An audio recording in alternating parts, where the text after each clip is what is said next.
All right, we're back for another episode of the Collecting the Precious podcast. Uh, we have the same group as last time. Uh, LSR here got the brains of the operation, Mad Eye Gamgee back, and Tyler was great to join us last time. He's great to join us this time. We thank him for taking time out of a Friday night to uh, kick around all the fun things that were Comic-Con 2024. Last episode, obviously, we spent some time, for those of you that have watched it, kind of what we thought we might see. Uh, Lady. we kicked around some things we might want to see. So um, now that that's in the books, we can talk about what we did see, which is, just in general, just a few things from like WETA and Diamond Select and stuff. We'll kind of go a little bit further into just what we want to see going forward, um, and kind of that kind of fun stuff. So over the next 60 to 90 minutes, however long we chat and you're here with us, that's kind of where we're at. So we'll start with what we saw from WETA. They had the skulls, which were new, of the different creatures and stuff. We had the King of the Dead. We saw they had the mini cave troll and Watcher in the Water, which both had been announced previously, but were there. And then they had the unveiling, so to speak, publicly of the amazing Radagast, the Brown, um, in Roscabel. I know Roscobel, yeah. I'm gonna With a Roscobel rabbit. right. There you go. And they didn't have the actually, funny thing about that. One thing I've seen people complain about with that is there is no You know, Sebastian. So hedgehog. uh, Yeah. people are a Oh, little, Sebastian. are a There little, was. I looked. but Of course, um, while we're talking, Radagast himself, Sylvester McCoy, apparently hated that hedgehog, so do you not like the hedgehog? didn't. Apparently, that's what he said to Dragon Con. Interesting. But interesting, the mini epic of Radagast has that hedgehog. So Yeah, and whatever. so does the original statue. Right. And the thing about too, for people watching, if they haven't gone to look at Weta's website, the Radagast also has a classic series that's coming with it. So if you don't want to buy Radagast in the full house, you can buy just the classic series. So we had that, and then they showed the Warhammer statue, which, I mean, I'm not a Warhammer fan, but that thing was cool as hell. I will say that. Um, It had to be one of the most complicated technical statues they've done, other than maybe their Masters series. But Two that threw me off when I was looking at it, is realistically, I mean, and maybe it's because most of what Weta does is Lord of the Rings. Um, the blood and the kind of the gore that was on that big metal hand, uh, far more kind of pushy, violency like than what I'm used to seeing with the Lord of the Rings statues and stuff like that. So that was kind of interesting to see them be able to flex their muscle in that way. But so that's what we saw from Weta. Let's spend a few minutes kind of talking about that. What did you think about what we saw? What was your yeah, feeling? I mean, as far as finally kind of actually seeing all the what we had kind of kicked around and stuff. yeah. Well, Weta had done a preview, a Comic-Con preview video. Hmm. I don't know, late night from the Weta Cave, and they had revealed most of the new things. They didn't really talk much about the minis, which had already been released, but they particularly revealed the mini skulls. They revealed Radagast, and they revealed the King of the Dead during that show. So it was interesting to be able to, having seen it just on a two-dimensional screen, to actually be able to walk around and take pictures and experience it. So for me, and I think Josh, you would agree with this, the posing and the being able to look up close at some of the expressions that were in the facial sculpts was really interesting. Yeah. And that was true both of the King of the Dead and of Radagast. What struck me in particular was that Radagast in Roscabel piece was ginormous. It was really large. I think it's got to be bigger than the Bilbo at Bag End sculpt. It's at Uh, least as big. It's at least as big. oh yeah, Yeah, yeah. So and it's definitely. got a lot of cool details in it, except for Sebastian.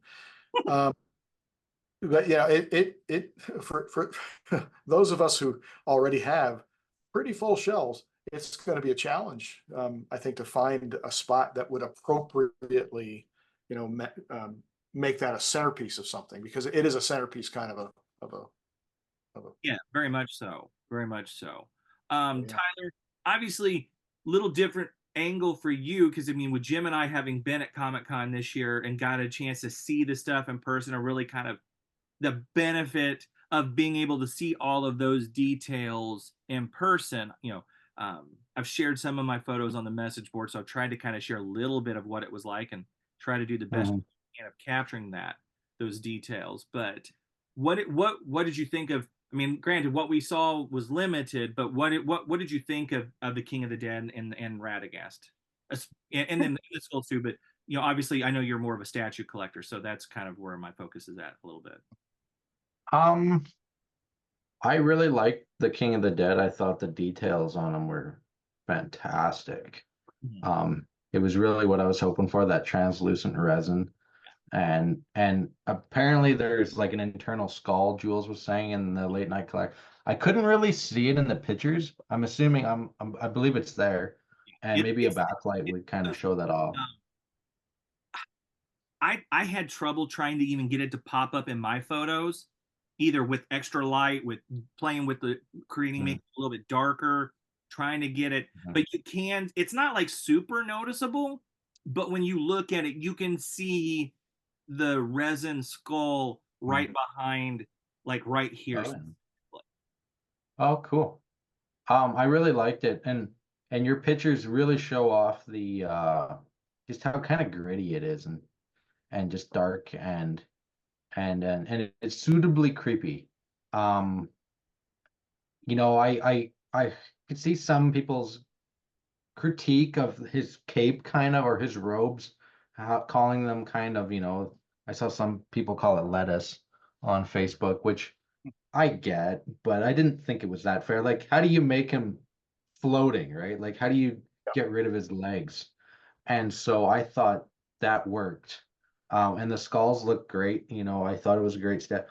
Um, if I'm gonna be super nitpicky, it's just, I thought it would have been a great opportunity to put a light in there. But Yeah, other than that, yeah, it's that was true of the fantastic. Radagast thing too. Yeah, that they did not use Yeah. lights as they have been lately.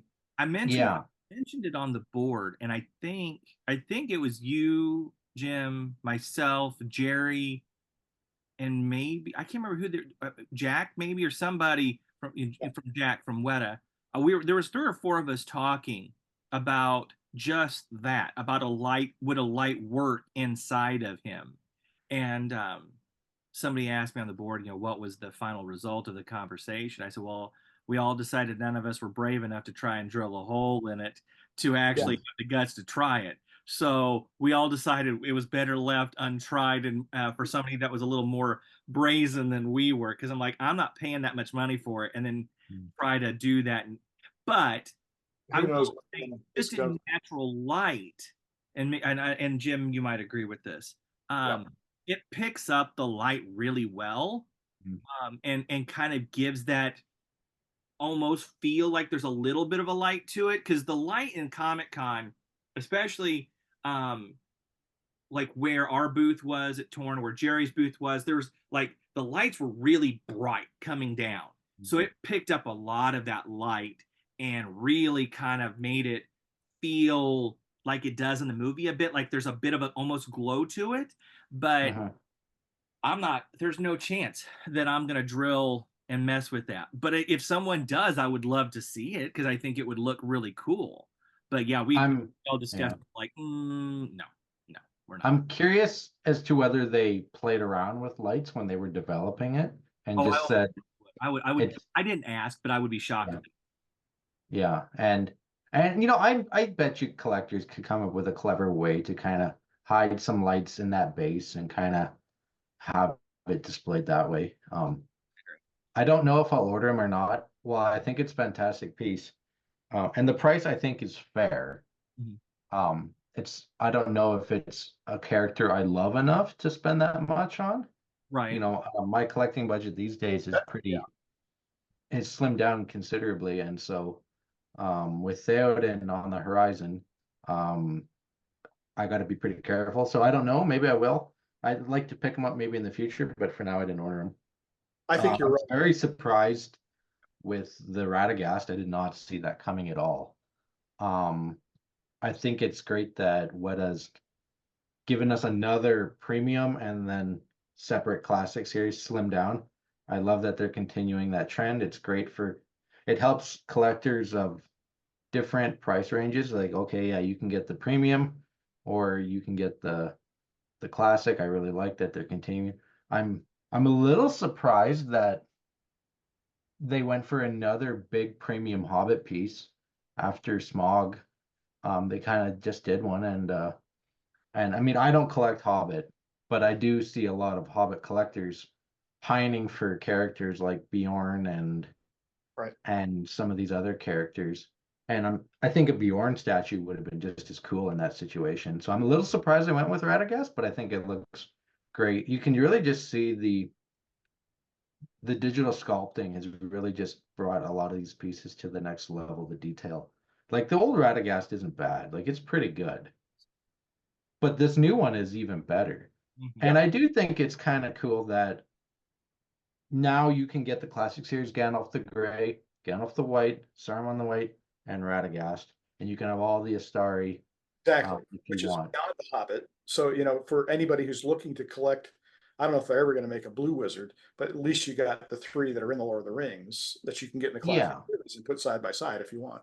Well, and that's yeah, it's someone made that point on the message board. If you really wanted to, if you are just a Lord of the Rings collector, if you want to kind of branch it with the books a little bit more, I mean, Radagast is in the Lord of the Rings books. I mean, he didn't yeah. make film, obviously, so there is that. But I will say, if I didn't have the original Radagast statue, I would be very much at least tempted to get um this one, because one of the things and I like about it, and I told a friend of mine at WETA this, is that the bird junk poop, the bird Mhm. isn't quite as noticeable on Yeah, this as it was as the original, and I like that because I mean, as I told them when we were talking about that piece in particular, I was like, I really do not like the bird. It is just a turn off with that character. Um, you're right. He does but not. it's really fantastic. Yeah. I mean, it's width wise, I don't know that it's terribly bigger than Bilbo and Bag End, but it's definitely taller because you got the Yeah, big chunk of that tree. true. Yeah. Yeah. But yeah, if you're a Hobbit collector specifically, and I'm not getting him, one, because I have the original Radagast, and two, as I've said before, I'm kind of refocusing my collection even just down to just Lord of the Rings. It is literally just the trilogy. Um, but it's a winner of a piece. I mean, uh, it's gonna be one of those pieces that, yes, I think you can kind of build a collection display space around if you're a Hobbit collector, because it's really well done. I mean, Weta banged that one out and So, surprised. Josh, uh, are we allowed to show pictures on these things? Yeah, we can share pictures of those because they're I'm happy to show both the Radagast. I've got it kind of queued up, but I can't share it. You're going to have to give me permission to do that. But okay. As we venture into you can things take them. I don't know how to do, uh, stop. Take a screen share. How do I do Yeah, that? I don't know if it's a setting on the share screen. I share all participants. There Okay, you go. and we'll try that. Okay, now you should be able to share. I think. Try that. I can. I can. So let me go over here.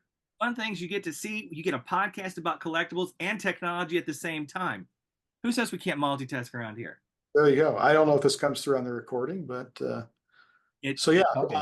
just a few pictures of Radagast. So there's a good picture of kind of the smarmy expression, the raised eyebrow kind of a thing. So they really were thinking about it, huge bushy eyebrows. There's a sense of the scale of the piece next to a person in the background. That you It's huge. it's I think these are your pictures, Josh. yeah. I was gonna say I was like those look good. I'm like those are great. Yeah, Who took those are those? great pictures. I wonder who took those. So yeah, Radagast looks great too. And one thing, like I have the classic series Saruman, and I have the old Hobbit Gandalf the Grey. And one thing that immediately stands out to you is the detail in the fabric that they can capture now. And yeah, like just looking at yeah, all the different textures you see on his clothes and the wrinkles on his face. yeah, They've just come so far. And so in that regard, it is a good step up from the old Radagast. yeah. And it'll be up to individual collectors to decide if it's enough of a step up to justify if you have the old one. But it's Um, you're right. It's a nice piece it if is, yeah. you're collecting Astari or you like the Hobbit collections. And I took some photos of some of the details around it. Mhm. One of the things that the WETA folks pointed out was this little Powie shell that's on the shelf there on the left, Oh which is yeah. a New Zealand detail to stick in there, kind of a little Mhm. nod to the local production. Lots of doors. You've got the Roscabel rabbit looking through the door from one side, and there you can see the back side of him. So cool lamps. So that it's a fun piece with a lot of Mhm. details in it. Um, and then here's your King of the Dead. Again, most of these are your pictures, Josh. So One yeah, one thing I noticed too on the Radagast one is just how good that wood looks, like that log. Like Yeah. it looks like wood. Like Yes. yeah. it's it's quite impressive actually. The paint application of it, right? Yeah. Yeah. It's the thing is what one of the things, at least with my thought process when I'm taking pictures, whether or not it's at Comic Con or out front of the house, whatever, for a review, is I want to try and give the best representation of what it kind of looks like, because you're not Mhm. going to I'm not a professional photographer, so maybe someone a lot better than me can replicate it to give you basically an exact idea what it's going to look like. But I tried to make sure to capture the detailing as much as I could, with things like that, so that way people could really see that they've been able to take this sculpted polystone mold that it looks like a tree, and been able to put all the detail and the paint together on it, and it Yeah. from a picture looks like it's a real piece of wood, and in person it's even more convincing Yeah. Mhm. that it's a real piece of wood. So yeah, it's just the job they did on this is phenomenal, really. And I really did think about it a lot in some ways over the week at Comic Con, and that it's tempting to get for sure. um I'm gonna be good and not do it, but definitely tempting to do. Um, Yeah. So there's Radagast, and then we also talked about King of the Dead. So Mhm. lots of detail in the armor, yeah. translucent hair. I don't like you guys said. I don't know that you can really see the skull behind. If you go back to that the picture you were just on, you can The skull. Tyler, you see how it's kind of white-ish behind his face there. Yeah, Yeah, and I That's can see around like the around like the eyebrow and the cheekbone. yeah. That's where the skull is at. Yeah, Now, and his nose is obviously more translucent yeah, than the rest of his face, and I don't know how far back it goes into the head sculpt, or if it's just like the mold of the face is just literally kind of like the forehead and cheekbones, but that kind of gives you a little bit of an idea of that you can kind of see it. But like I said, I kind of had hard time. The King of the Dead gave me gave me some fits. I'm not gonna lie, taking pictures because trying to get it to where it's not too light, it's not too dark. I don't want the colors washed out, but I don't want it too dark. I mean, I sat there and played around with settings for quite a few minutes in here in my office, and I did not get the skulls kick my butt. I really couldn't get a good picture of those. So, but it gives you an idea of like how they're stacked. And this is one of those pieces.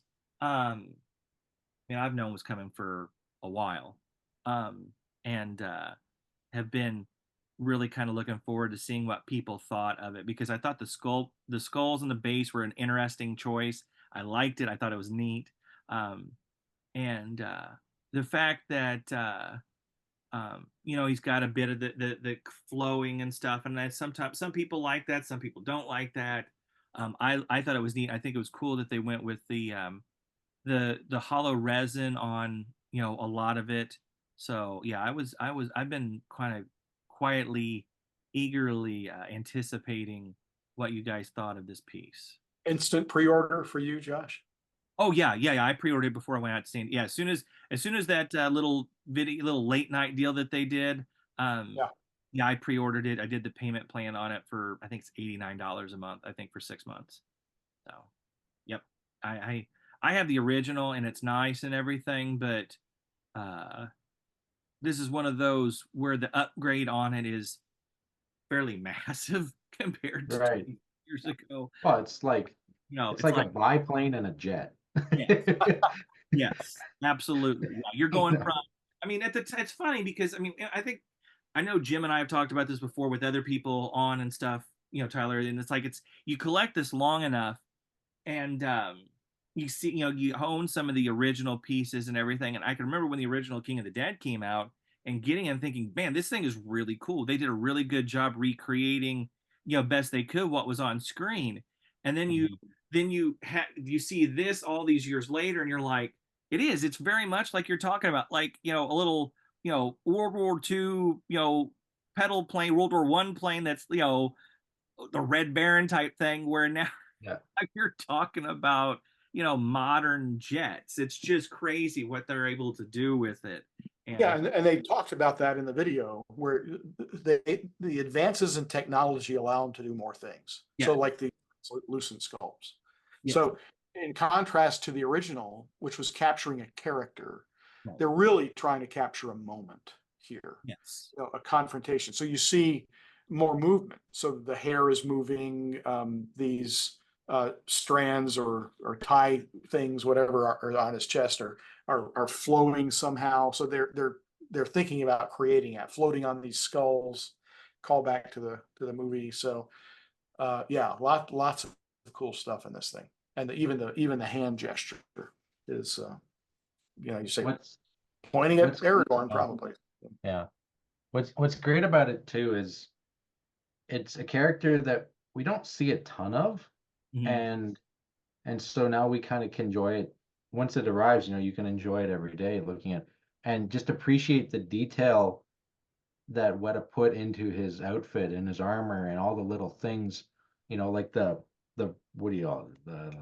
The birds on his crown, on his helmet, and the vultures, yeah, yeah, like I said, they're and like vultures or something. Yeah, like the snakes that are I'm assuming it's like a clasp or something for his cloak, but they look like snakes, and how his armor just kind of resembles a rib cage, and I think it's really cool how they on the did this. bottom part below his belt, like Mhm, that's not just molded into and like maybe 20 years ago those wouldn't have been um mhm.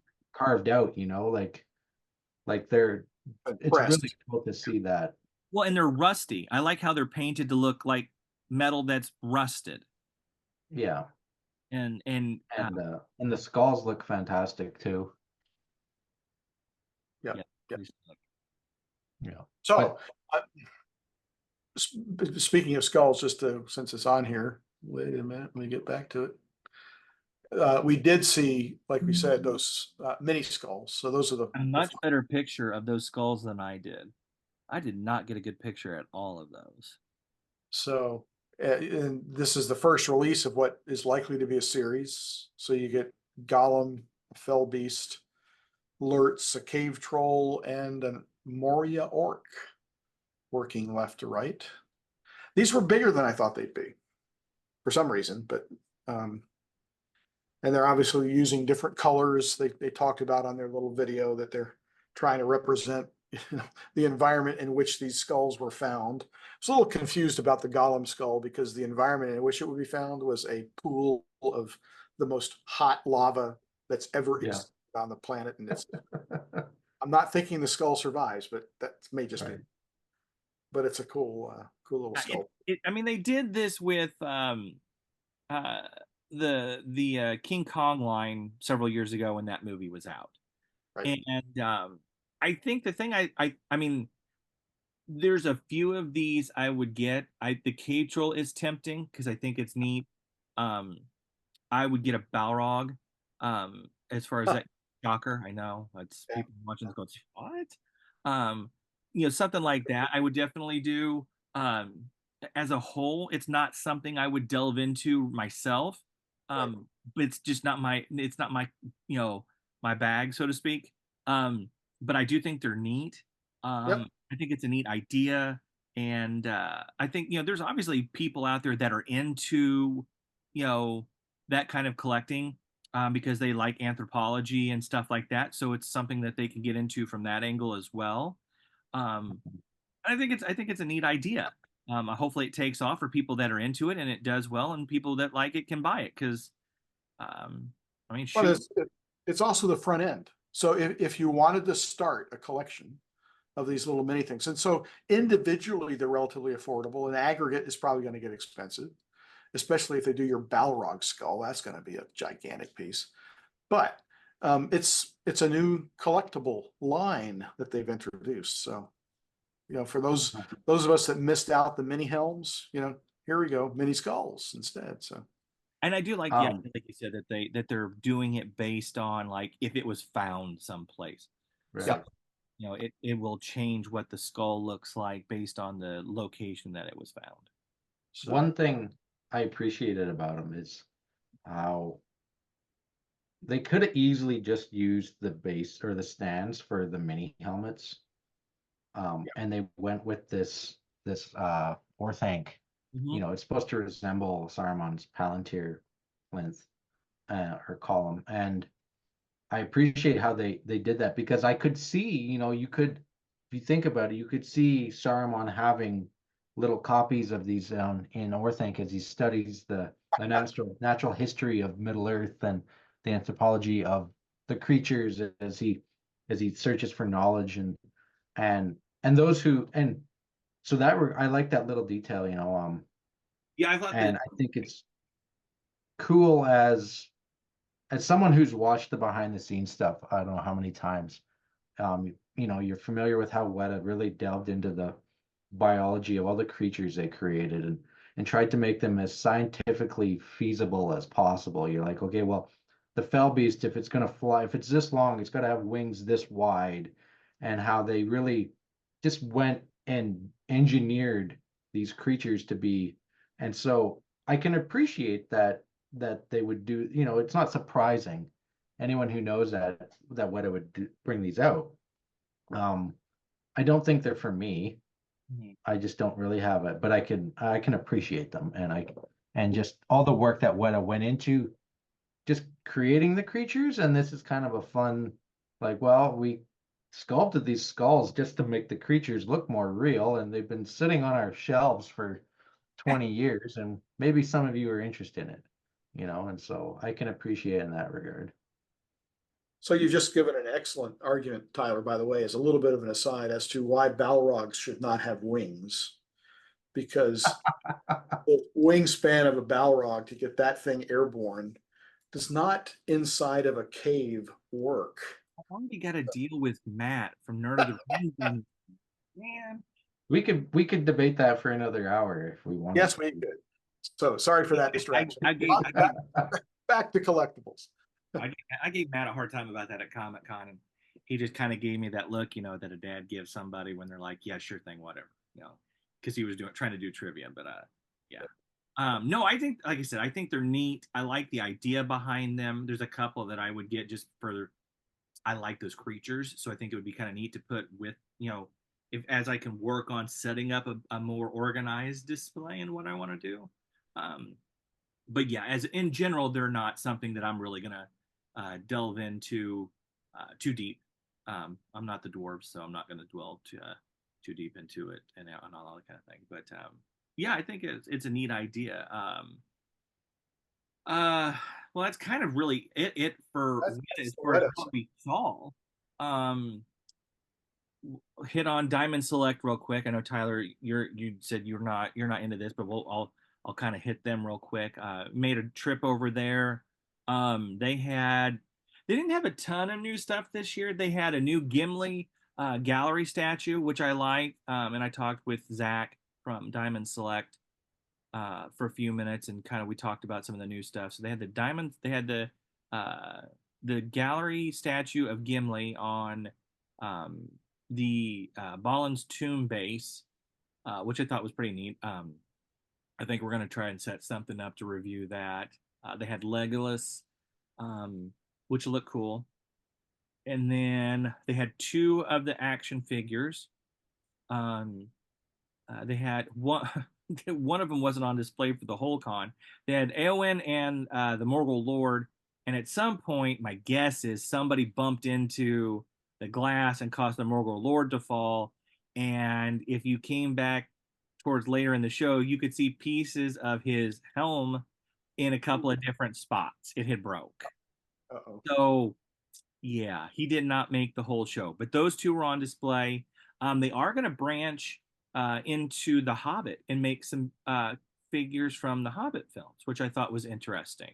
Um, oh, he did tell me who. I won't say that part out loud, but they are going to branch into The Hobbit, which, like I said, I think is kind of neat because I mean, I'm trying to think. I can't think of the name of the company that did those figures when they were coming out. But they only did them for a short bit, and then they just kind of went away and quit making them. So it's kind of neat that Diamond's going to go do those because they'll be more in line with obviously the current figures they do and more match kind of the uh, Toy Biz figures. So they're doing that. I did bring up the Balrog to Zach. Shocker. Um, and it's being talked about. I'll say that. And they're more just trying to figure out the best way to do it because it's one of those kind of how he explained it to me. It's one of those like special creatures in Middle Earth, and they want to do it right. So they're just trying to figure out the best way to do it. Um, and we spent a few minutes talking about that. So some stuff coming out from them, uh, and kind of set up some things.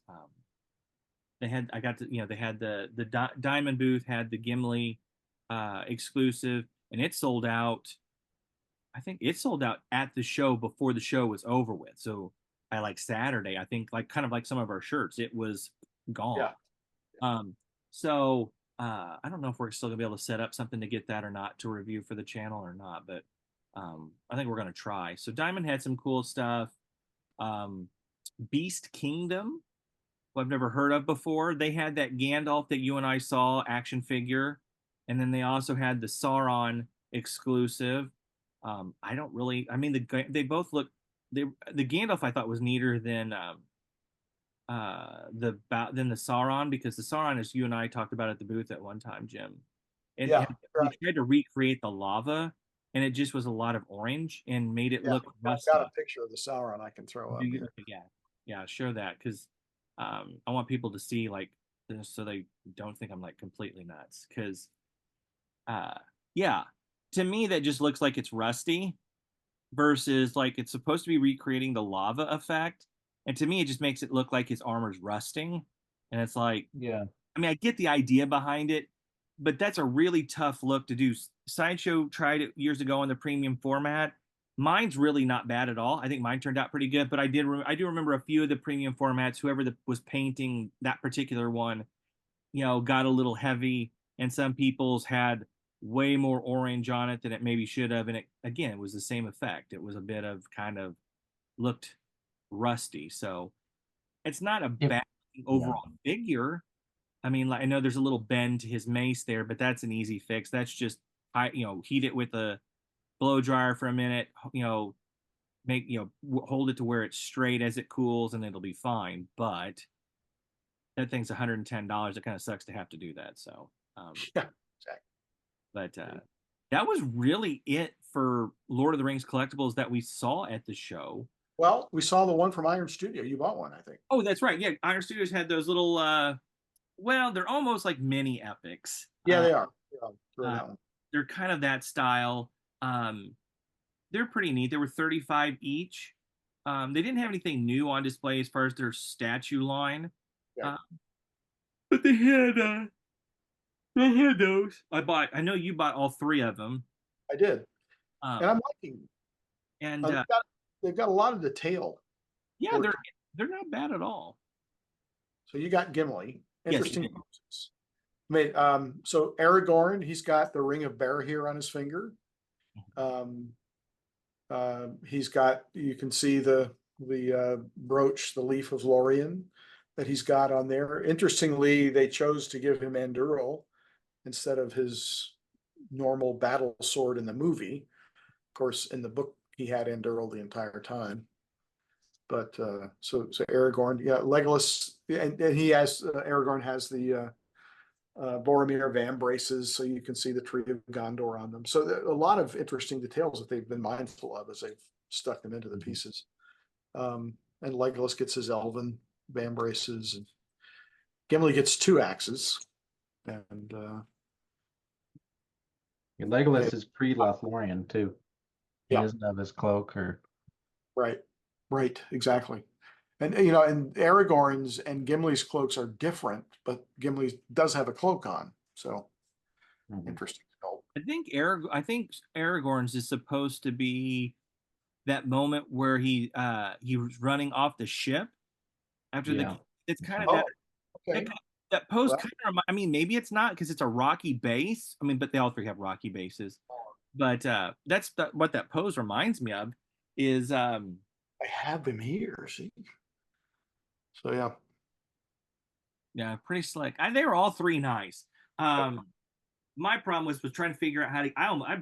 I ended up having to put Gimli in my backpack. And so here's Josh. I'm glad I didn't buy all three of them because I couldn't have gotten all three of them home if I wanted to. Gimli has a rather interesting hand gesture he's doing on top of his axe. So that's kind of funny. He's telling the orcs to. That's right. Stay away. the Cool hair. what did you? Nice. So that's fun. What did you guys think of the convention exclusive Jerry Vanderselt prints? Oh yeah, thought they were really well done. Those too. I can pull up. Both Josh and I got them. Yes. They are Jerry. I mean, as always, Jerry did an amazing job. They're really, really, really good. I mean, if you bought stuff from Jerry before, which I know all three of us have, you know what the quality of the work that you're getting from him. And I love that he is now the last couple of years, and I'll tell you a story about the three originals here in just a second, actually. But I love that last couple of years that he's done convention exclusives and had some prints like that available to be able to buy, that are specifically meant for the show. I think that's pretty cool. But they're both great. Actually, there was a guy there at one point that was asking about them, and this is and we create a neat display if someone wanted to do it. I would put the WETA LSR statue that's coming out in front of Aragorn. Put the Arwen in front of hers, and then have like the tree in the middle, almost like a kind of like a little triangle, and have that kind of display because I think that would look really neat. But the original artwork for the tree and the crown did not last the entire show. I was standing there talking to Jerry when someone came over and bought it. Yeah. And it's gone by the end of the show because he had taken it with him. So, well, but and if Jerry still has some of these prints, as I understand it, at post San Diego Comic-Con, so you may be able to still get them on his. Yeah, and they're $40 for all three, which is an incredible deal in my opinion. Oh, that's really good. For for Jerry's work. I mean, I think that's. I mean, they're what 12 by 16 or something. I think like that. I mean, Yes, they're 12, exactly right, 12 by 16. In fact, well, I know a little that. smaller than his standard.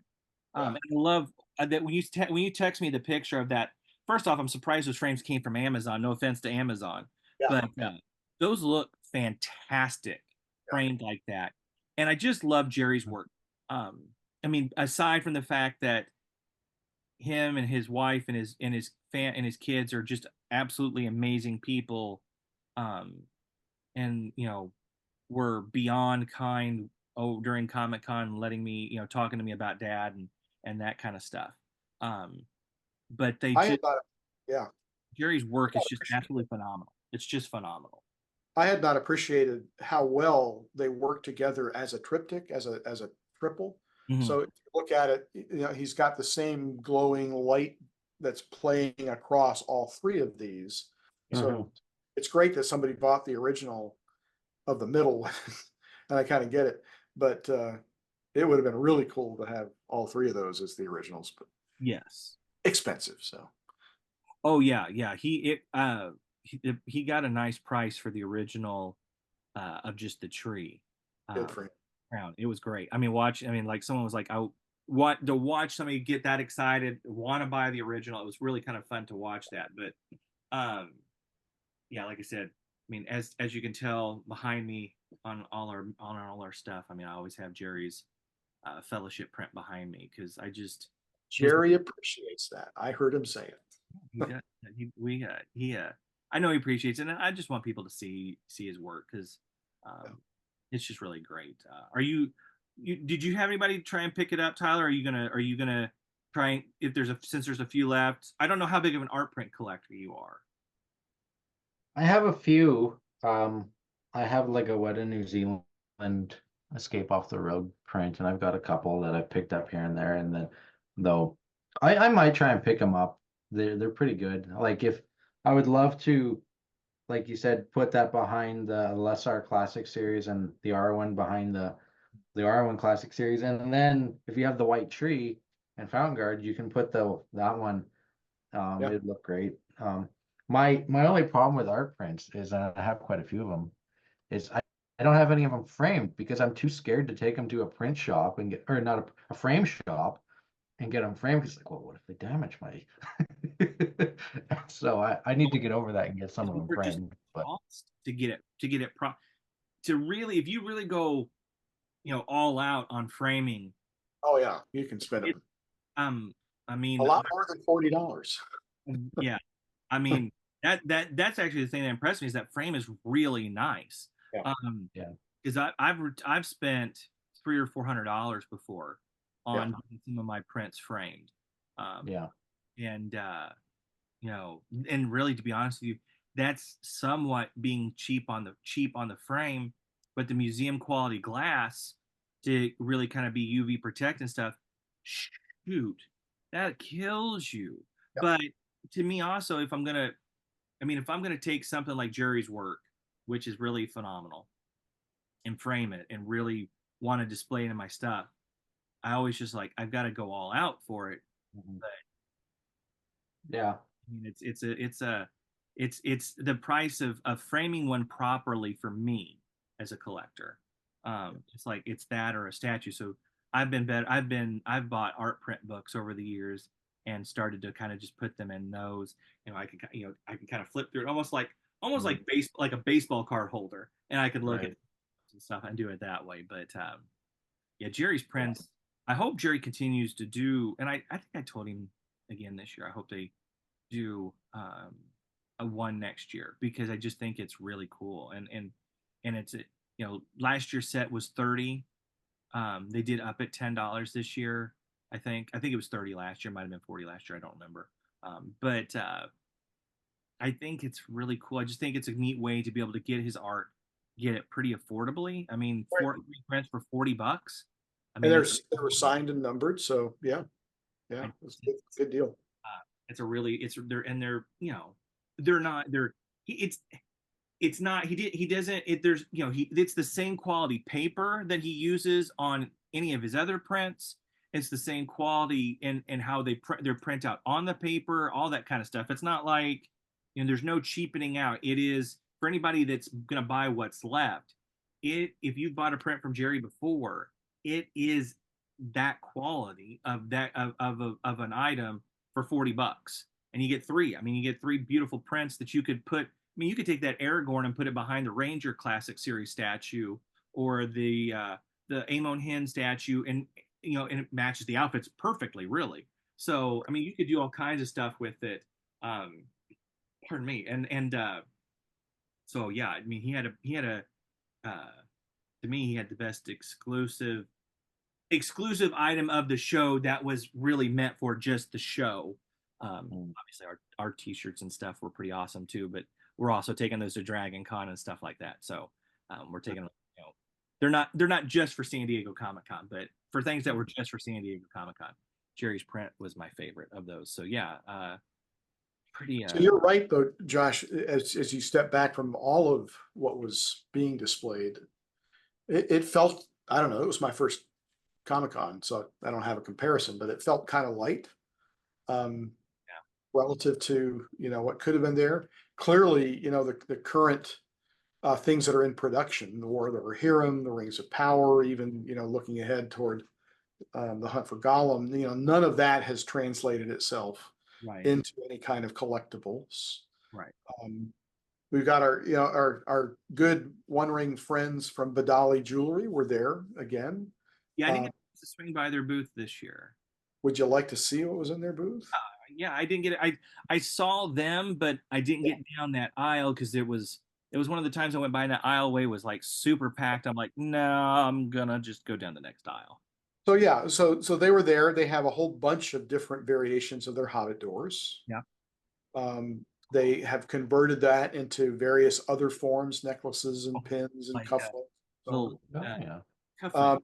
This has been, one of their, I don't know how well it's sold, but it's an extensive line where they kind of made Dwarven and rings of power.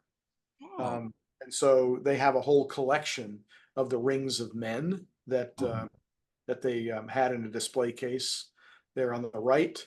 And then they're doing interesting things like leaves and earrings with LSR greenstone kinds of themes to them, or just elven brooch sorts of, or necklaces kinds of things. So, they've got a lot of interesting things that they have licensed the ability to create.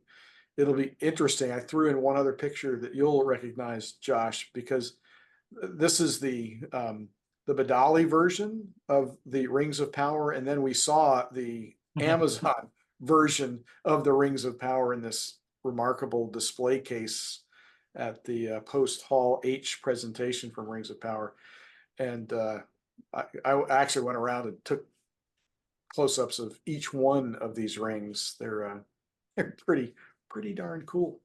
they are very neat. Not everyone's favorite. They're kind of clunky in some cases, but There's a couple of The them that one- were a little gaudy, I thought maybe, but That blue one looks like a ring pop, but I well, yeah, like that blue one is the one I think that Durin the Third grabs for himself. So it's Durin's ring, and it's obviously made for camera. It's like, wow, that's a big ring. I'll take that one. And, well, you joke and say a ring pop, but ironically, they had ring pops. one of the little things at the deal was actually a ring pop. Yeah. So it was funny. It's funny. People were grabbing that and taking it with them and stuff like that. But yeah, Badali's always got some neat stuff. And it's more book centric than obviously movie centric. But I have a few things. So there's I have the Arkenstone. I have the LSR pendant that they did here a few years ago. I know, obviously, like in your picture, one of the things they've done is they've turned it into a necklace. But Yeah. I've got it with like the original like pendant that they did. That's really nice. They do some really nice stuff, especially if you're a book more. If you're just a more, you don't care for the films or the film. You're not going for prop replicas, Right. But if you want book centric or more book, how it looks coming out of the book, Badali is definitely someone to look into because they do some pretty nice stuff as well. Yeah. So, yeah, it was just in general, it was a little lighter this year. WETA brought a few less Lord of the Rings things this year. Uh, Diamond Select brought a few. I mean, they only had one shelf of Lord of the Rings stuff this year versus like a couple, two or three shelves, even just last year. Um, Iron Studios probably, actually, to be honest with you, Iron Studios had more Lord of the Rings stuff this year than last year because last year when I went to their booth, which was down at that far end, Oh past yeah. shops and stuff, like where like the video games and stuff was at. Yeah, yeah. They were back. They were all the way down there last year for some Wow. reason. But they Well, didn't. you're right. They were kind of bunched up. The One Ring had a great spot for the One Ring table, and we actually had some cool things there too. Some of which were just display. So we have a great friend in OSHA Slings, which is a Scottish company. They do a lot of textiles that started out as baby carriers and baby slings, but they've moved into scarves and throws and blankets and so on. We had a few samples there, and they're a worthwhile OSCHA. Go online. They've got a lot of cool Middle Earth things in their line that they have designed and woven into fabrics. And so their stuff was at our booth along with some mugs, which are terrific, that were there. We had a lot of One Ring shirts. I think we've got till today to order our 25th anniversary mug. I need to order. Yeah, you can still pre-order that, I think. We had a collaboration going on between us and Ocean. I need to order that. I want to get one of those for my mom. Yeah, so those are fun. The guy who did the Lord of the Rings soundscape was at our booth. I picked up one of his little USB drives, and I'm now figuring out how to sync that up with my audio book, which is real fun. So you don't have to only collect figures or environments. You can collect all kinds of cool stuff. There are a lot of pins. Like I found a couple that were. I did end up getting over to where you bought those pens. Yeah, it was largely focused on other things, and I asked them if they had Lord of the Rings things. So I found, if I can find them. There we go. Well, I can just find one. It was a pin of Gandalf saying, "You shall pass." So that was fun. Happy pin. Actually, speaking of pins, Weta's got some new pins coming out. You got to see some of those at Comic-Con. Yeah. They're really nice. I don't think they're on the site yet. I think it's one of those things that are getting ready to come out maybe, but they're really nice and they're heavy. So I'm gonna wear them next year for Comic-Con, but I gotta redo my Weta lamp. A back brace or something. Yeah, exactly. For the size of them and their weight and stuff, because they're pretty heavy little metal pieces. So yeah, if you collect all kinds of stuff, I mean, there was there for something for everybody, but I definitely feel, I mean, like for if you're a statue collector or something like that, it was a little lighter than it had been in years past. Yeah. Jim, what did you find? You got to do Comic Con now. Yeah, I was going to add one last thing, What which if you looked hard enough, you could even find something like this guy, which was probably my favorite find. Sean Astin was not only selling Lord of the Rings things, but I picked up the San Diego Comic-Con Raphael, which he apparently voiced in the cartoon. So I've completed my Sam adjacent pop collection. really like he was just in a booth. There was hardly anybody around him. And like I told you, I really am mad at myself for not bringing my Samwise card that I was going to bring last year when the actor strike happened, and I ended up leaving it at home because last year they were actor strike, and this year I thought, well, I haven't seen it advertised, but clearly he was there. So next year I'll take. He probably won't show up next year, but next year I'll take my card just to. There you go. But what did you think of, now that you've gotten to experience Comic Con in person? What did you think? Yeah, I'm glad I went. And we talked a fair bit. Given that Dragon Con here, where I live in Atlanta, is kind of my core convention. There were a lot of comparables and a lot of contrasts. So Dragon Con is very much a run by the fans sort of a convention. Comic Con felt a lot more like run by production companies who are announcing big events and upcoming things, which we do not have as much of in Atlanta for Dragon Con. The crowds and the moving through things was pretty comparable.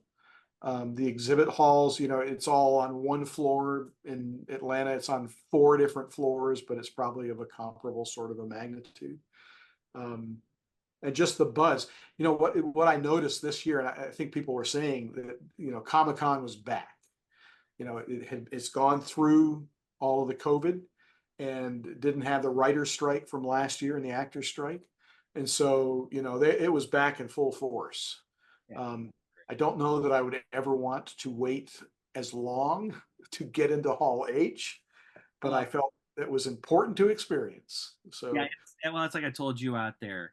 Um, Hall H is one of those things I always tell a newbie to Comic Con, you got to do once. Yeah. Because then you realize you never want to do it again necessarily because Mhm. it requires, especially that it requires. So, I mean, like I told you, and anybody that's been going for a minute, I mean, the first year that I went, I walked from the floor right in and saw the King Kong panel and 300 and stuff like that. So, 2005, I walked right off the floor and went in there and saw something and saw stuff. I mean, it wasn't a big deal. Now you got to get a wristband. You got to wait in line to get a wristband, to wait in line to sleep outside all freaking night.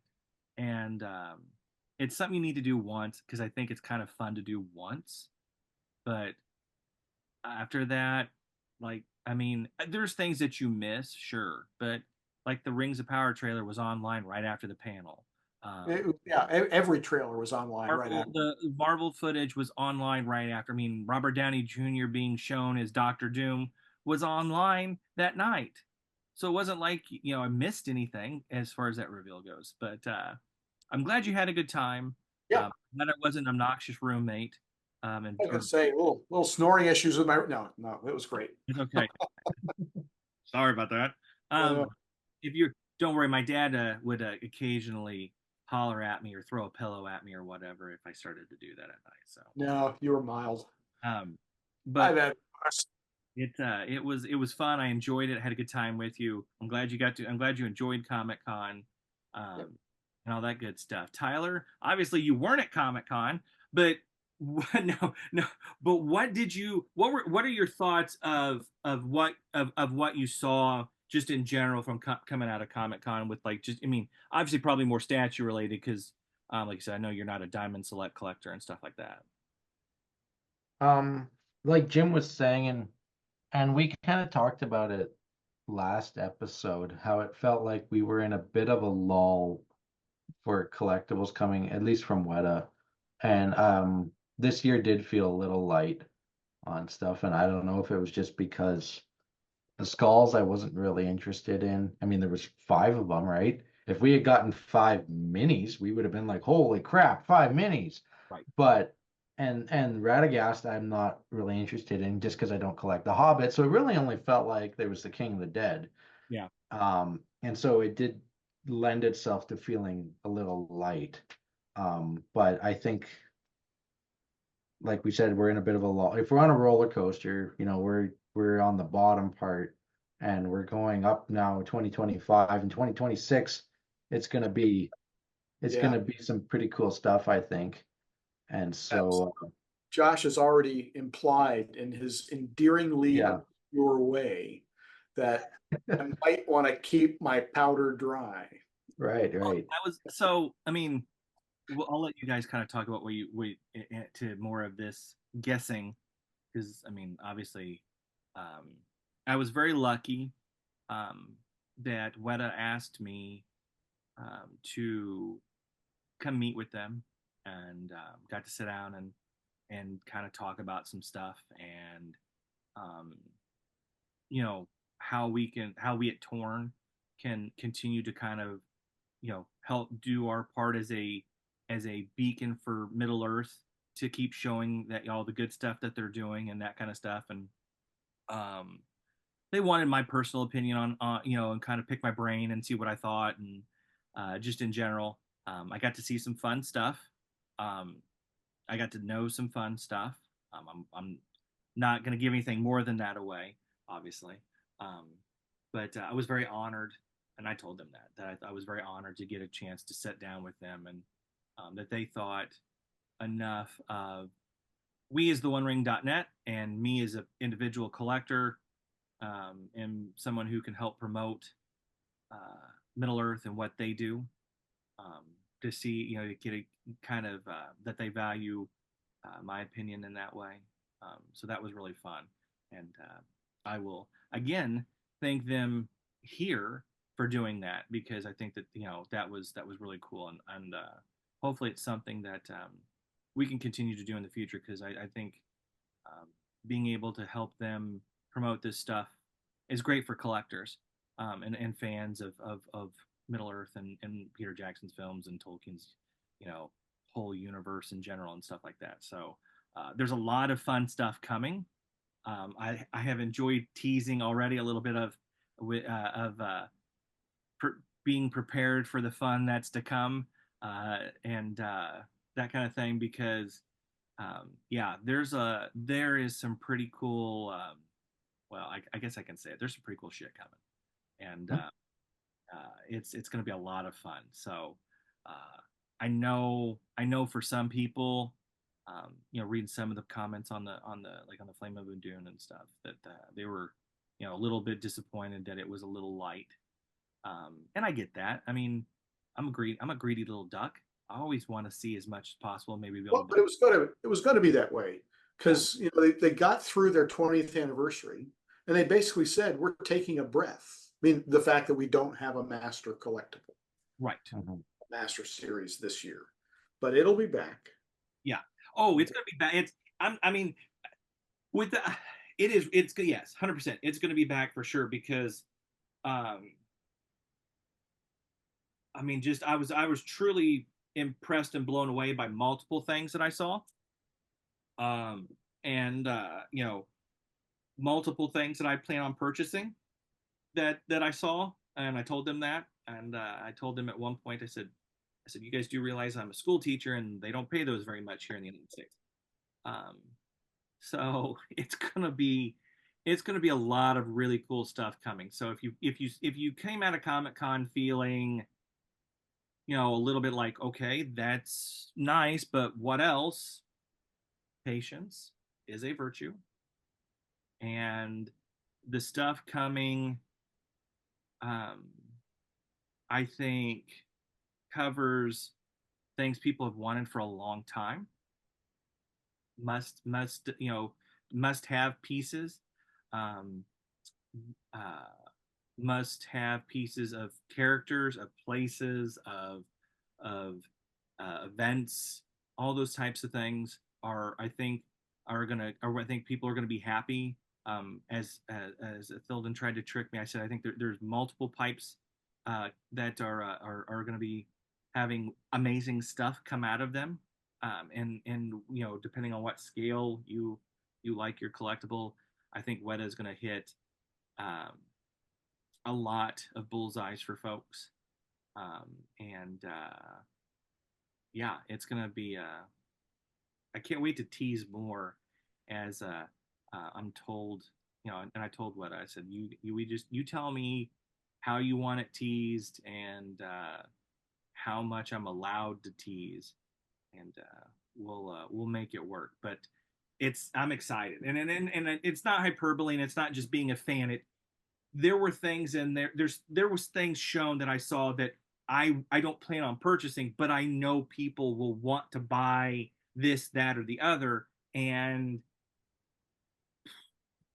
man, it's awesome. It's a lot of good shit. I mean, it's very cool. I'm very excited. So now that I've It said, was, yeah.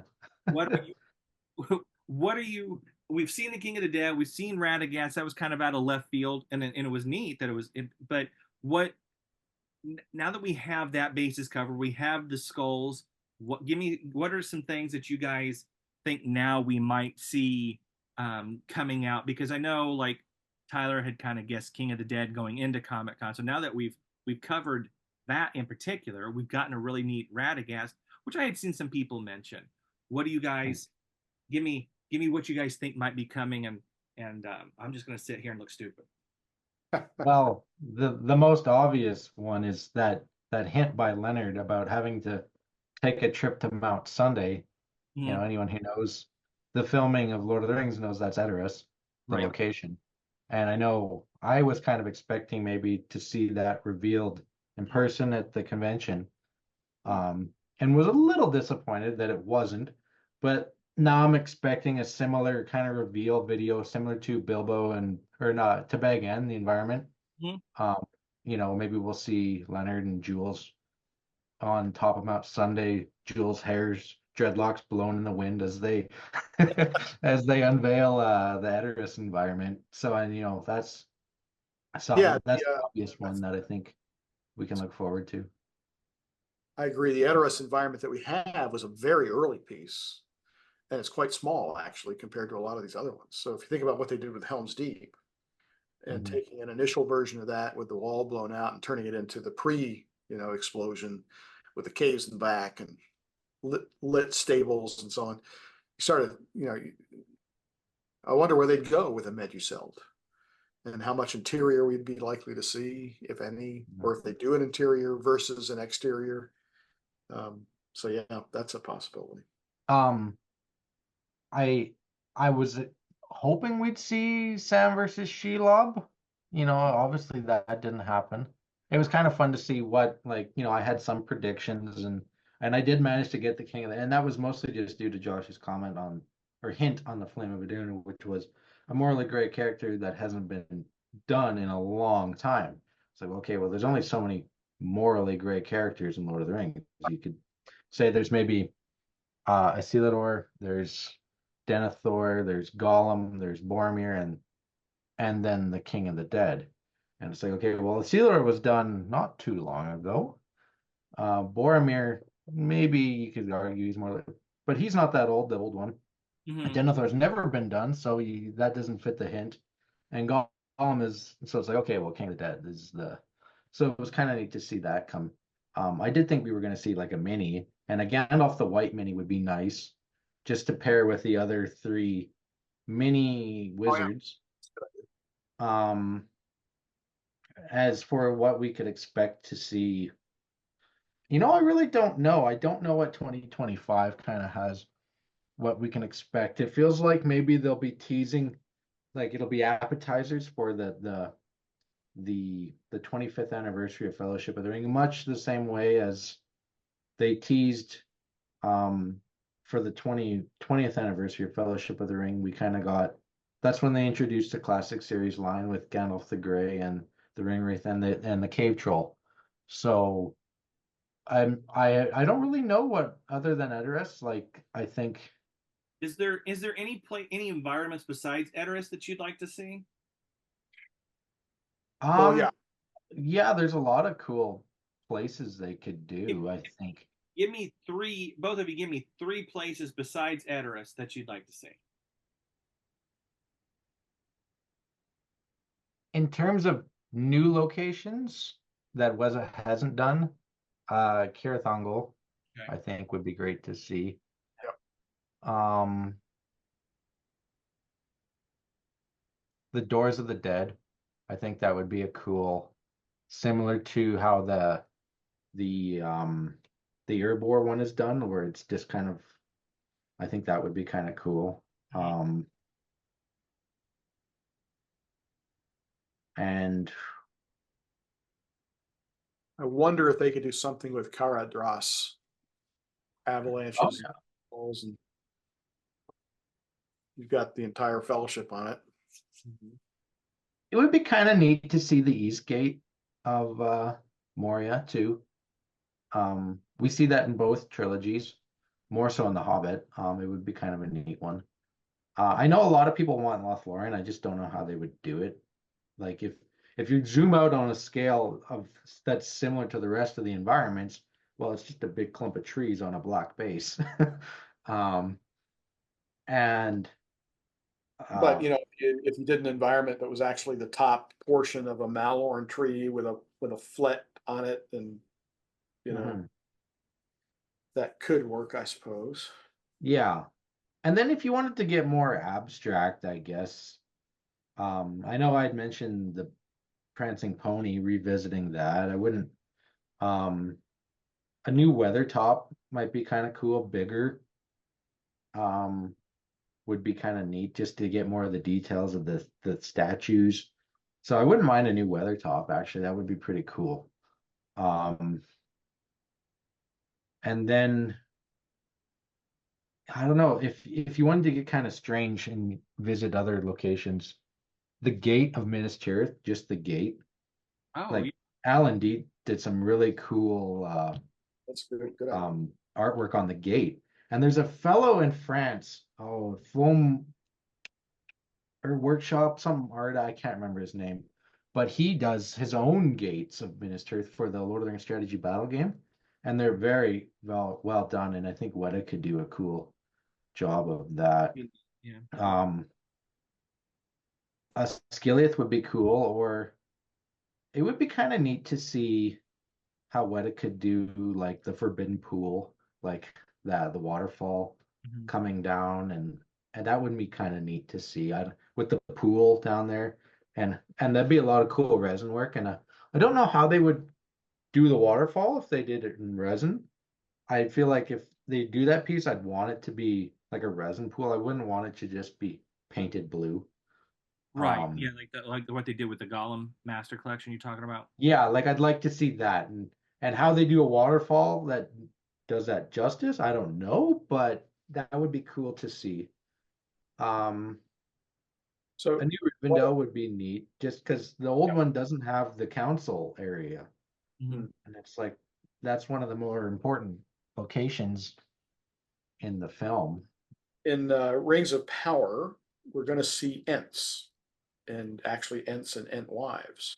So two more candidates would be Welling Hall, which is Treebeard's home. You could do something either in an environment or stick Treebeard and Merry and Pippin in it. And then the other, which famously is one of the few trivia questions I've ever heard Stephen Colbert miss, was Durndingle, which was the where they had the Ent Moot met together. Oh, yeah. And again, I don't know at what scale they would have to do that, because what is obviously, they may give us more, you know, large Ents, like we've had Treebeard, and now I forget the name of the Ent they did, but he's gigantic. But you could do an Entish environment as well, somewhere in the thick of Fangorn. So I could see Weta doing if they do more Ents in the mini line, Mhm. giving us like, okay, well, here's an exclusive that little sundial looking rock that they yeah, all gather around. I could, Durndingle. Yeah, yeah, I could see them doing that. yeah, And like I hope they do, because then you can make an ent mood on your shelf, which is pretty cool, you know. yeah. So Um, you get more Ent minis, which would be more affordable, yeah. and have an ability to create something. That sounds pretty cool. I It, wonder how many. What do you think the gender profile of collectors is? And my hypothesis is it would be male dominated. I may be wrong I about would that. think at least 70-30, man. Yeah. And so if I was Weta, and so here's another, it's not just what I want. I want Weta to survive and thrive, Right. which means, what if they started developing pieces that would be particularly interesting to women, in addition to men? So, and then the obvious one there is the Aowen and the Witch King battle, which is cool enough. But Aragorn and Arwen on a Rivendell bridge, Uh, or Sam and Rosie's wedding, those kinds of moments. Um, or or Eowyn giving Aragorn a horrible cup of stew. Um, yeah, who that knows? Who knows? um so those are some good choices for environments. Um what about uh well, Tyler mentioned the classic series, and we kind of talked about it earlier when it comes to Radagast. Is there anybody in the classic series that you think we need to see sooner rather than later? I mean, not Denethor. Not Denethor. He's not coming. I'm sorry for anybody watching. I did mention him in our meeting that there are people that want him, including me. We want a Denethor, but Mhm. he is not. He is was not part of our meeting other than I brought him up and I was like, hey, listen, don't forget we want Denethor. So that Right. was it. Don't no Denethor, just so that way I don't you don't waste a guess. Is there anybody though, classic series wise, that you guys think needs to be sooner rather than later? I think Sam, to be honest, I know Jim will agree with me on that one, but like Always. it's been 20 years since there's been a standalone Sam. And even that, there was a pony there. Um, like Sam is due for just his own statue. Just give us a simple, like a standalone statue of Sam. And I mean, I've mentioned last episode, I hope it's him fighting Shelob and they do that trend with the premium and then the classic series. I appreciate And I hope that's the Sam we get. I think it Oh makes yeah, a lot so the of sense. Samwise the Brave pose. Yeah, like he's got the vial and the sword and let him go, you felt, like, but it just seems like it's been 20 some, and Sam is a beloved character. Everyone loves Sam. Right. Like you get, I don't know how many memes you see and stuff online about how Sam's the true hero and stuff like it just seems like a no-brainer to just do a Sam, and the classic series, I mean, it's supposed to be most of like I can't remember if it's the main characters or if it's just, like, and it seems like they've gotten away from that a little bit lately. Like the Fountain Guard is not a main or even a Right. named character. We have the Witch King, which is cool. I don't know if it fits the class. I'm not arguing. Like I'll take it. Was at Comic Con Yeah, and he looked really good. out for a But while. That's why I didn't bring it up earlier. I'd like to see them kind of refocus the classic series on the Fellowship. Give Okay. us Fellowship characters. Okay. Those are the nine characters you want. We've got Legolas, or not Legolas. We've got Aragorn um and Frodo and Gandalf in the classic series. Yeah. And it's like, okay, well, give us some of the other characters.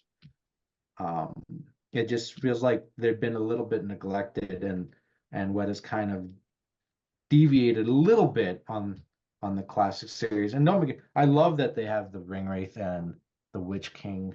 I think it's great.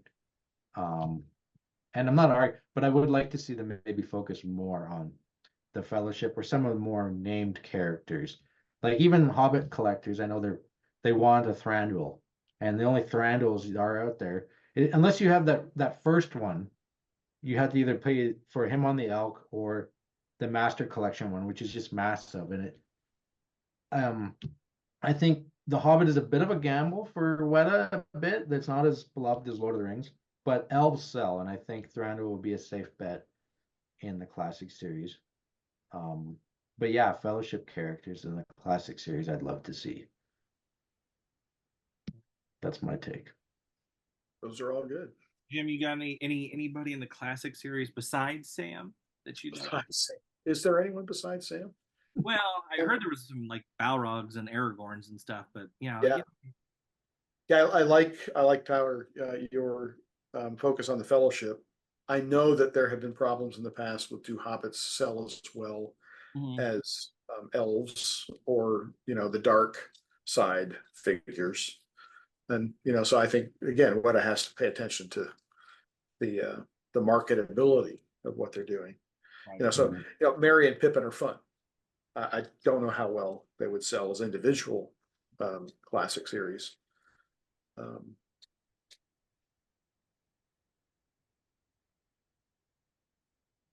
I keep going to non-movie characters. I want to see Gonbury Gone. I want to see Bombadil. But yeah, we won't see those. Um, what about anything? So obviously, like the King of the Dead was a premium is a premium statue. Is there anybody that you guys would want to see get the next premium statue treatment?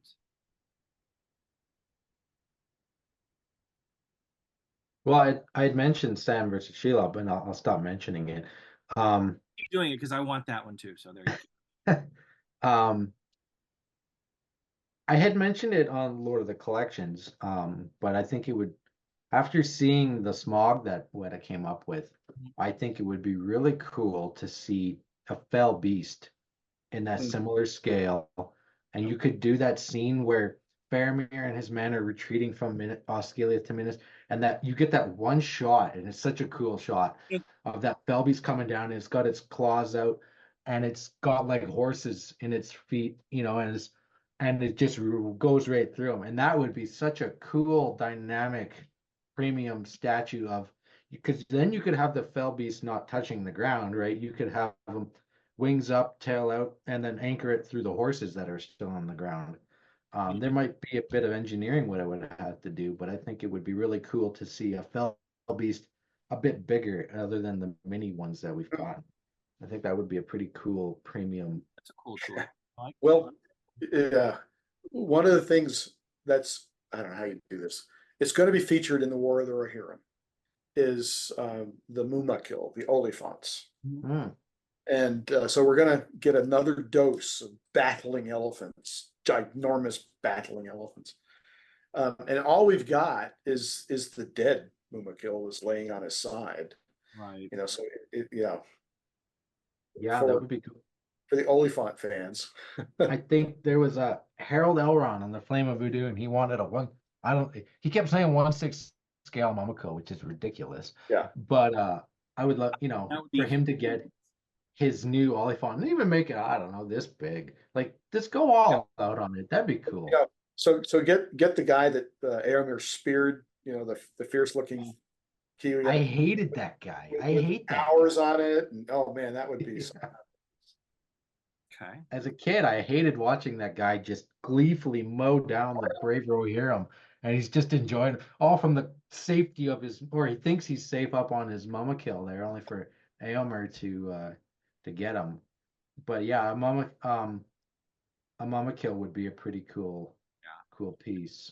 That would be. Um, or Balrog, like we've talked about, like, I don't know if anyone's seen, oh, who did it? Spiral Studios did a Godzilla that's like Oh on yeah. fire, I know what you're talking and about. it looks phenomenal. Like, it lights up, and it's got like a clear orangish resin, and it looks so good. And it's like, give me that, but a Balrog. And Yep. I think Weta could just nail that. Like, obviously it can be done. If they can do Godzilla, they can do a Balrog. Right. So it's like, give us the most iconic fire molten creature ever brought to film in that do that. And I think that would be really cool to see too. Yeah. For premium stuff. I would take that for sure. And we'll I I mean I don't know how much you guys are you guys I don't know how much you guys collect like the mini statues and stuff like that. I know you've got the Sauron back there, Tyler. We talked about that last time. Um, is there anything like in the mini character statue or mini beast line that you guys would like to see? I mean, they have both of those going. I don't know if there's anything in those that you would like to see get made.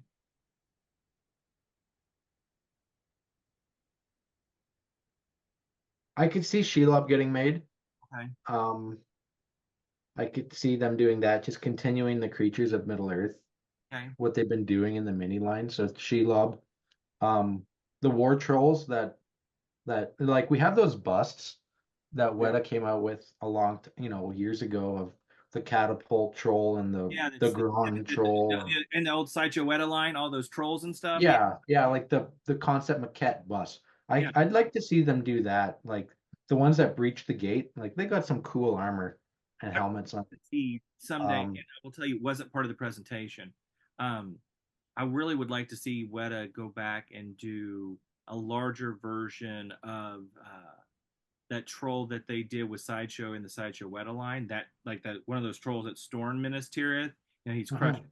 soldiers. I'd love to see that troll done at the same scale that they did the new cave troll. I think that would be cool as hell. I would Yeah. love that. Or if they're gonna do that, almost the one at the Black Gates that Aragorn fights, I Oh yeah, think that would be cool. yeah, Um, like, if Weta had to pick, that might be a bit more of an iconic one to go with, just because he's fighting Aragorn. But yeah, I could see Gandalf the White in the mini line, Ents in the mini line. Um, I don't know. I wouldn't mind a new ring wraith in the mini line. Like I have the one, and he's kind of all, Yeah, that he's kind of hunched up like this, and I wouldn't mind maybe a different pose. You can never have too many ring wraiths, in my opinion. Only 9. That's the most. get one that doesn't look like he's being crushed, like the Witch King after he's been stabbed. Yeah, That year, the year that came out, I bought that at the booth, and then at the flame party with WETA, that was one of the giveaways, and that was one of the years I actually won something and bought the damn thing. I was like, yeah, I wouldn't mind some of the more obscure characters coming to the mini line too, because it's like they won't do them in the 1/6 line, but the mini line feels like a bit of a safer bet. And I would buy an Odo Proudfoot, as he's Well, scowling at Gandalf lighting off fireworks and if you're going that way, then there's a whole bunch of orcs. So yeah. one of my snags, because he was at the booth, was Jed Brophy. Oh And I yeah. bought his magnet thing. So it's a set of magnets with like every character he's played across all 6 movies and the Rings of Power. mine are on the refrigerator. There you He gave me one as we were packing up the booth Sunday night. He's like, "Here, take one with you," and it's on my refrigerator. There you are. Nice. But Speaking of so orcs, Snagga would be, or the yeah, orc that's riding on the war. Charku. Charku. Yeah. Yeah. Those could That be would I'd like that in 1/6 though. I'd really like Charku in 1/6. Um, it's such a dynamic thing, like statue that I don't think Weta could really go wrong on the pose, you know. And I think it'd be really cool. That'd be great to see maybe for the 25th anniversary of Two Towers. I'd also love to see the Torch Uruk as he's like leaping into the culvert. I think that would be a really cool statue. What it Oh, could do like 1 foot yeah. on the ground, or The just torch bearer orc. diving in there. Olympic torchbearer orc. Yeah, Very, yeah, the Chariots of Fire, or the Olympic torchbearer yeah. as he's. I think that would be a really cool. Like Weta used to do a lot more unnamed characters in the 1/6 line, and it feels like, other than the Fountain Guard, they haven't really done. Correct me if I'm wrong. No, They haven't it's been really done that in a while. more named characters as a whole. Yeah, I'm sure yeah, there's probably somebody that I'm forgetting, but it's tended to be. I mean, there's been fewer like Fountain Guard and more like Aragorn, Arwen, characters like Gandalf.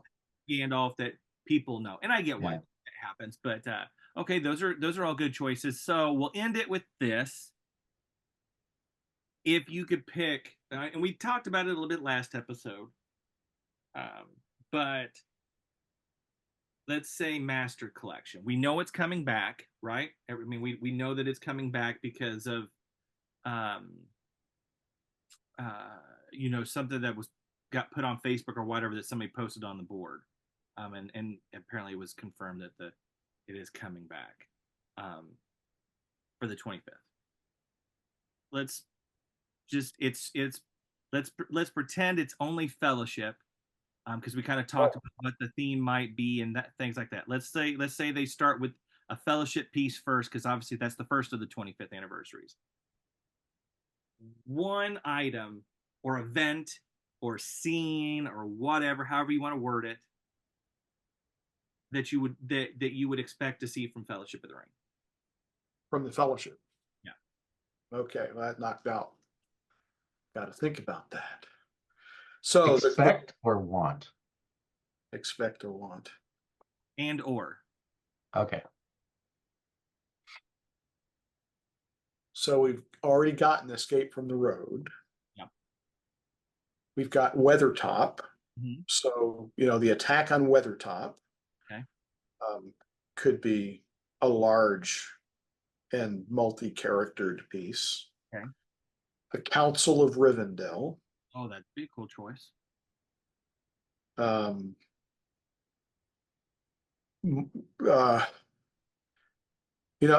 It's such an iconic moment when the whole Fellowship goes across that hill, but I don't know how you can't. Yeah, that would be cool too. It's in motion, so That Mhm. doesn't. Moria, sitting around at the well at the or in Balin's tomb, That would be cool too. um, or even what would be cool would be um, why is it escaping me? The big hall where Gandalf says, "Let me risk a little more light." Oh Oh yeah. yeah. Um, so the fellowship inside of that hall, or some members of it, or the orc insects coming down. So Yeah. there are a lot of possibilities, and all we've got of that hall is that it's embedded. And you have to get your flashlight out and say, "Hey, that's really cool that they sculpted that in there." In terms of Moria, um, And most of your choices would mean you'd have to buy because they're almost all involved Sam. So there you go. I know it. I know it. So I need to find a non-Sam option here so that So you can skip it. Yeah. Good. so, yeah, so What my budget yeah. doesn't suffer quite so greatly. Yeah, yeah. What I'd like to see, I think would be really cool, and would be Sauron reaching out to grab a Sealador with Elendil's dead beside him, and he's Oh, swinging the shards in Narsil. Darkseid has that in kind of the works, but I just don't have any faith that Darkseid will actually deliver because they're so slow on everything that Weta could probably beat them to it. Honestly, that's how long Darkseid takes. But I think that'd be an excellent 1/6 scale master collection of the the moment where Sauron's about to lose the ring would be pretty cool. that, We've mentioned Balrog versus Gandalf on the bridge. yeah. I think that'd be pretty cool. Um, uh, not How so much Master Collection, but when Jim mentioned the attack on Weathertop, I think a really cool premium statue would be all four hobbits on Weathertop when the ring wraiths are closing in Yeah. and they're all kind of back to back. I think that'd be a pretty cool statue too, because Tyler, come on, you just spent more of my money on it. like they're in their like I'll say that's they've another. got different cloaks on and everything. Like we don't have any collectibles of them like that, and like they've got their Weathertop swords out, and like that'd be a really cool premium piece. That would.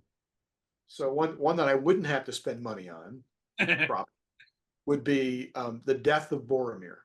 So you Yeah, Aragorn and Boromir, the scene that makes grown men cry, It and does. then Legolas and Gimli are looking on, and just dead orcs around him, and yeah, another cool. I don't know if it's Master Collection worthy, but Aragorn holding the shards of Narsil in Rivendell, and he's putting it back on that statue that would make a pretty cool.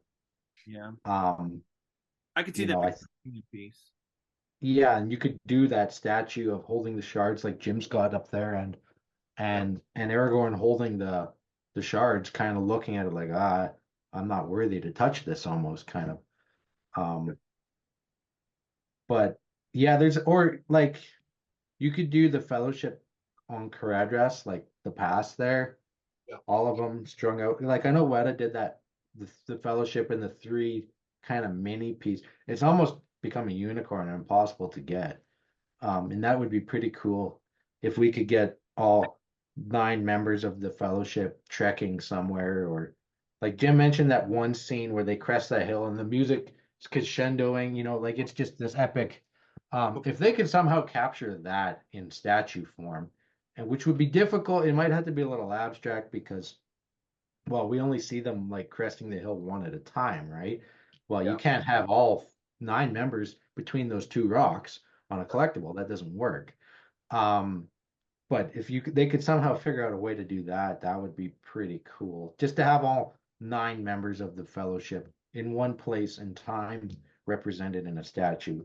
I know we almost got that, but thanks to Frodo Eyes, he suggested Escape Off the Road. And so if your collector has been waiting 20 years for all 9 members of the fellowship to be matching, Frodo Eyes, he Blame him. Blame Frodo Eyes. yes. They are. Yeah. Um, I actually have that unicorn. It's sitting on my mantelpiece right now, and I was nice. really glad that I bought them when they were coming out. Yeah, because they're like impossible to find now, or unless you want to spend an outrageous amount on them. Yeah. Yeah, I have that Um, myself. but yeah, in terms of like big epic moments from the Fellowship that would make a Master Collection statue, Sauron versus Isildur, Gandalf versus the Balrog, are the two kind of moments that I think of that are just really grand. Or the whole Fellowship. Like if you do all 9 characters in 1/6 scale on a Fellowship, like it's gonna be like I'd had to put it maybe would fit on here. Like it would be massive. And that would be quite the bar to set for a Master Collection statue too. But Gandalf versus the Balrog could easily be that big too. Right. Good. So I don't have to buy Gandalf versus the Fellowship or versus the Balrog. If you yeah. make it a Fellowship, darn it, you got Sam. So Ugh. that's my kind of thoughts on that. Okay. Okay. Those are some interesting choices, and yeah, I think it's gonna be fun. That's all I'm saying. Save your money, boys and girls. I would. I mean, seriously, with what I was shown over, some. I'm like, it's like, I'm just, looking at the stuff. I'm thinking, yes, I'm. There were multiple pieces. And I was like, yes, I will be purchasing those because they're important additions to the collection, or, you know, even if it's a character that I already had, it was a moment that I'm like, oh man, seriously. So it was great. It was really. I mean, like I said, it was. I'm again. I'll thank WETA for inviting me to sit down with them and everything. But it was definitely like, oh, I'm gonna be so broke. A lot of ramen. A So lot of. you're thinking this is the 25th anniversary kind of a thing, Josh? Is that what you're saying? As far as timing? Yes. Okay. Yes. Yeah. All right. So in the 20th I anniversary, would anticipate. I mean, yes. The next time we see a master collection, I would expect it to be tied to the 25th. okay, so that's informative because Just because, the and the reason I say 20th, that is because, I mean, it's next year they're going to start getting ready for, obviously the 25th of Fellowship. They're going to start, even though technically it's the 24th of the Fellowship, they're going to be getting ready for the 25th. So those, I got it. as they start to ship, they're going to be getting ready for that. So yeah, I mean, Well, it's we got the Gandalf on cart right. was kind of the precursor to the 20th anniversary Escape from the Road, Dead Marshes. Right. We saw it at Comic-Con before, and then by the time it came out, it was basically ready for that anniversary year of those items. So yeah, it's That's where I was going because that was all about the Frodo Sam journey. right. So the question is, will they choose another journey for the 25th? So it would imply will we see a master collectible in the two towers of the three hunters running through that big gorge? Right. After could be it. So will we be following maybe Aragorn as a particular character? Now in the Fellowship, we've got them all together potentially, so that could still work. But if it progresses, will we see Aragorn at the Black Gate with people behind him? Will we see? But then you lose the Eowyn and the Witch King kind of thing. So who knows? But I wonder if they will pick a theme or a character that will be a thread like they did with the 20th anniversary. You never know. Just wait. You never know. Never know. I think that's a good place to end. I think what's to come. I mean, I'm not really, and I'm hyping it up because I am hyped about it. I mean, it's just I think the roller coaster analogy earlier from Tyler was a good one. I think we're kind of a little bit of coming down, but as you know, when you hit a roller coaster, when you hit the bottom of those hills and you go shooting right back up, Yeah. as Samuel L. Jackson said in Jurassic Park, hold on to your butts. Uh, it's going to be a fun ride. I'm excited about what's coming. I think people are going to love a lot of what's coming. I think it hits a lot of people where people are going to be able to be excited no matter what you collect. So I'm just excited about that in general. But I'm also excited about how much little money I'm going to have with as much stuff as I'm going to be buying. So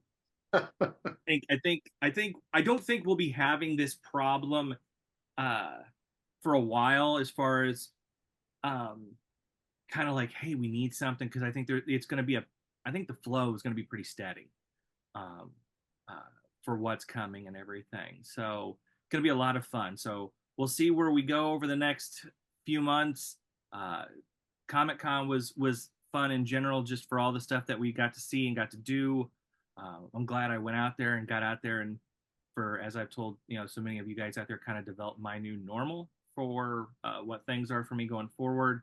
Um, just a lot of fun. So we had a blast at Torn. I thank Jerry Vanderstelt for all his kindness, and him and his wife and family. They were great. They had cool stuff. They had WETA stuff.